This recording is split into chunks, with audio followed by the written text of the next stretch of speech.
नमस्कार दोस्तों, कहानी कथा के चैनल पर एक बार फिर से आप सभी का भरपूर स्वागत है। दोस्तों, हम एक बार फिर से हाजिर हैं आपके सामने अपनी एक नई कहानी को लेकर, जिसका शीर्षक है एक सोच ऐसी, इस रक्षाबंधन में चारों धाम की यात्रा जैसी। दोस्तों, हमारी ये कहानी यदि आपको पसंद आती है तो मेरी कहानी को लाइक करें, चैनल को सब्सक्राइब करें और बेल आइकॉन को दबाना मत भूलें।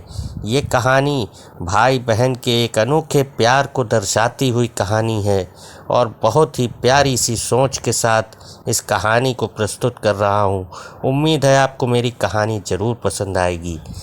रक्षाबंधन का त्यौहार पास आते ही मुझे सबसे ज़्यादा जमशेदपुर झारखंड वाली बुआ जी की राखी के कोरियर का इंतज़ार रहता था। कितना बड़ा पार्सल भेजती थी बुआ जी।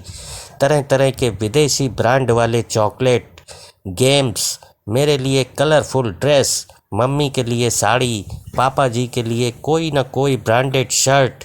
इस बार भी बहुत सारा सामान भेजा था उन्होंने। दूसरी तरफ पटना और रामगढ़ वाली दोनों बुआ जी ने भी रंग बिरंगी राखियों के साथ बहुत सारे गिफ्ट भेजे थे। बस केवल रोहतास वाली जया बुआ की राखी हर साल की तरह एक साधारण से लिफाफे में आई थी। इस तरह से 5 राखियाँ, कागज़ के टुकड़े में लपेटे हुए रोली चावल और 50 का एक नोट। मम्मी ने ये चारों बुआ जी के पैकेट डाइनिंग टेबल पर रख दिए थे ताकि पापा जी ऑफिस से लौटकर एक नज़र अपनी बहनों की भेजी राखियाँ और तोहफे देख लें। पापा जी रोज़ की तरह आते ही टी टेबल पर लंच बॉक्स का थैला और लैपटॉप की बैग रखकर सोफे पर पसर गए थे। चारों दीदी की राखियाँ आ गई हैं। मम्मी ने पापा के लिए किचन में चाय चढ़ाते हुए ही ये आवाज़ लगाई थी, जया का लिफाफा दिखाना जरा। पापा जया बुआ की राखी का सबसे ज़्यादा इंतज़ार करते थे और सबसे पहले उन्हीं की भेजी राखी अपनी कलाई में बांधते थे। जया बुआ सारे भाई बहनों में सबसे छोटी थीं, पर एक वही थीं जिसने विवाह के बाद से शायद कभी सुख नहीं देखा था। विवाह के तुरंत बाद देवर ने सारा व्यापार हड़प कर घर से बेदखल कर दिया था। तब से फूफा जी की भी मानसिक हालत बहुत अच्छी नहीं थी। मामूली सी नौकरी करके थोड़ा बहुत ही कमाते थे। बेहद मुश्किल से बुआ अपना घर चलाती थीं। इकलौते बेटे श्याम को भी मोहल्ले के साधारण से एक स्कूल में डाल रखा था। बस एक उम्मीद सी लेकर बुआ जी किसी तरह जिए जा रही थीं। जया बुआ के भेजे लिफाफे को देखकर पापा कुछ सोचने लगे थे। गायत्री, इस बार रक्षाबंधन के दिन हम सब सुबह वाली पैसेंजर ट्रेन से जया के घर रोहतास, बिहार उसे बगैर बताए जाएंगे। जया दीदी के घर? मम्मी तो पापा की बात पर एकदम से चौंक गई थीं। आपको पता है ना कि उनके घर में कितनी तंगी है। हम 3 लोगों का नाश्ता खाना भी जया दीदी के लिए कितना भारी हो जाएगा। वो कैसे सब कुछ मैनेज कर पाएंगी। पर पापा की खामोशी बता रही थी कि उन्होंने जया बुआ के घर जाने का मन बना लिया है और घर में ये सबको पता था कि पापा के निश्चय को बदलना बेहद मुश्किल होता है। रक्षाबंधन के दिन सुबह वाली Dhanbad to Dehri on Sone passenger से हम सब रोहतास के लिए पहुंच गए थे। बुआ घर के बाहर बने बरामदे में लगे नल के नीचे कपड़े धो रही थीं। बुआ उम्र में सबसे छोटी थीं, पर तंग हाली और रोज़ की चिंता फिक्र ने उसे सबसे उम्र दराज बना दिया था। एकदम पतली दुबली कमज़ोर सी काया, इतनी कम उम्र में चेहरे की त्वचा पर सिलवटें साफ दिख रही थीं। बुआ की शादी का फ़ोटो एल्बम मैंने कई बार देखा था। शादी में बुआ की खूबसूरती का कोई जवाब नहीं था। शादी के बाद के 11 वर्षों की परेशानियों ने बुआ जी को कितना बदल दिया था। बेहद पुरानी घिसी सी साड़ी में बुआ को दूर से ही पापा मम्मी कुछ क्षण देखे जा रहे थे। इस दौरान पापा की आंखें डबडबा सी गई थीं। हम सब पर नज़र पड़ते ही बुआ जी एकदम चौंक गई थीं। उन्हें समझ नहीं आ रहा था कि वो कैसे और क्या प्रतिक्रिया दें। अपने बिखरे बालों को संभालें या अस्त व्यस्त पड़े घर को दुरुस्त करें। उसके घर तो वर्षों से कोई मेहमान ही नहीं आया था। वो तो जैसे ज़माने पहले भूल चुकी थीं कि मेहमानों को घर के अंदर आने को कैसे कहा जाता है। बुआ जी के बारे में सब बताते हैं कि बचपन से उन्हें साफ सफाई और सजने संवरने का बेहद शौक रहा था, पर आज दिख रहा था कि अभाव और चिंता कैसे इंसान को अंदर से दीमक की तरह खा जाती है। अक्सर बुआ जी को छोटी मोटी ज़रूरतों के लिए भी कभी किसी के सामने तो कभी किसी के सामने हाथ फैलाना ही होता था।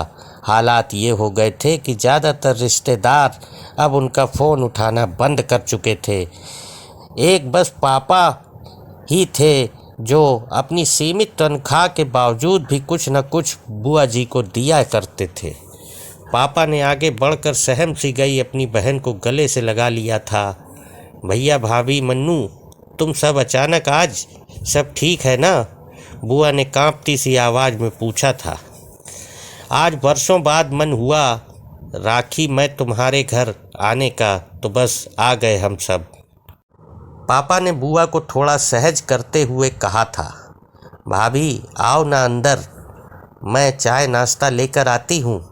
जया बुआ ने मम्मी के हाथों को अपनी ठंडी हथेलियों में लेते हुए कहा। जया तुम बस बैठो मेरे पास, चाय नाश्ता गायत्री देख लेगी। हम लोग बुआ जी के घर जाते समय रास्ते में रुककर बहुत सारी मिठाइयाँ और नमकीन ले गए थे। मम्मी किचन में जाकर सबके लिए प्लेट लगाने लगी थीं।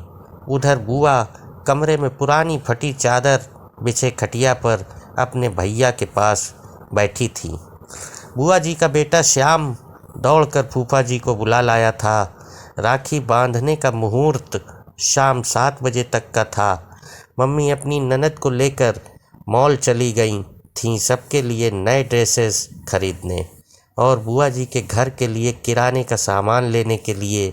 शाम होते होते पूरे घर का हुलिया बदल गया था। नए पर्दे, बिस्तर पर नई चादर, रंग बिरंगे डोरमैट, और सारा परिवार नए ड्रेसेस पहनकर जच रहा था। न जाने कितने सालों बाद आज जया बुआ की रसोई का भंडार घर लबालब भरा हुआ था। धीरे धीरे एक आत्मविश्वास सा लौटता दिख रहा था बुआ के चेहरे पर सच तो ये था कि उसे अभी भी सब कुछ एक स्वप्न सा लग रहा था। बुआ जी ने थाली में राखियां सजा ली थीं और मिठाई का डिब्बा रख लिया था। बुआ जैसे ही पापा को तिलक करने लगीं, पापा ने बुआ को रुकने के लिए कहा। इस पर सभी लोग आश्चर्यचकित थे। जया 10 मिनट रुक जाओ, तुम्हारी दूसरी बहनें भी बस पहुंचने वाली हैं। पापा ने मुस्कुराते हुए कहा तो सभी पापा को देखते रह गए। तभी बाहर दरवाजे पर गाड़ियों के हॉर्न की आवाज़ सुनकर बुआ, मम्मी और फूफा जी दौड़कर बाहर गए तो तीनों बुआ का पूरा परिवार सामने था। जया बुआ का घर अब पूरे मेहमानों से खचाखच भर गया था। महाराजगंज वाली नीलम बुआ बताने लगीं कि कुछ समय पहले उन्होंने पापा को कहा था कि क्यों न सब मिलकर चारों धाम की यात्रा पर निकलते हैं। बस पापा ने उस दिन तीनों बहनों को फ़ोन किया कि अब 4 धाम की यात्रा का समय आ गया है। पापा की बात पर तीनों बुआ सहमत थीं और सब ने तय किया था कि इस बार जया के घर सब जमा होंगे और थोड़े थोड़े पैसे मिलाकर उनकी सहायता करेंगे। जया बुआ तो बस एकटक अपनी बहनों और भाई के परिवार को देखे जा रही थीं। कितना बड़ा सरप्राइज़ दिया था आज सबने उन्हें। सारी बहनों से वो गले मिलती जा रही थीं। सबने पापा को राखी बांधी। ऐसा रक्षाबंधन शायद पहली बार था सबके लिए। रात एक बड़े रेस्टोरेंट में हम सभी ने डिनर किया। फिर गप्पे करते जाने कब काफ़ी रात हो चुकी थी। अभी भी जया बुआ ज़्यादा बोल नहीं रही थीं। वो तो बस बीच बीच में छलक आते अपने आंसू पोंछ लेती थीं। बीच आंगन में ही सब चादर बिछाकर लेट गए थे। जया बुआ पापा से किसी छोटी बच्ची की तरह चिपकी हुई थी, मानो इस प्यार और दुलार का उसे वर्षों से इंतजार था। बातें करते करते अचानक पापा को बुआ का शरीर एकदम ठंडा सा लगा तो पापा घबरा गए। सारे लोग जाग गए, पर जया बुआ हमेशा के लिए सो गई थीं, वो भी पापा की गोद में। एक बच्ची की तरह लेटे लेटे वो विदा हो चुकी थीं। पता नहीं कितने दिनों से बीमार थीं और आज तक किसी से कहा भी नहीं था। शायद आज सबसे मिलने का ही आशा लिए जिंदा थीं। फिर हम सब ने बड़े ही दुखी मन से अपनी प्यारी दुलारी जया बुआ को विदा किया। मुझे और हम सबको लगा कि जैसे सच में आज हम सब ने मिलकर चारों धाम की यात्रा कर ली हो। दोस्तों, ये कहानी यहीं समाप्त होती है।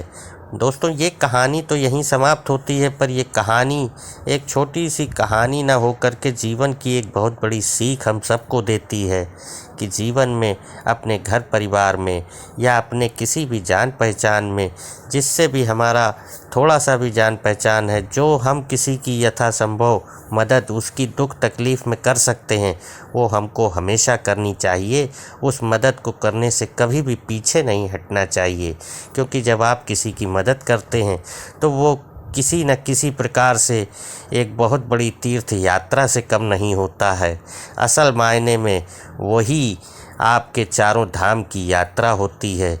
वही भगवान के पास आपका पुण्य प्रताप पहुंचता है और भगवान उसका आपको उचित फल हमेशा देता है, और आपकी भी आत्मा में एक अजीब सी संतुष्टि मिलती है कि हमने किसी की मदद करी।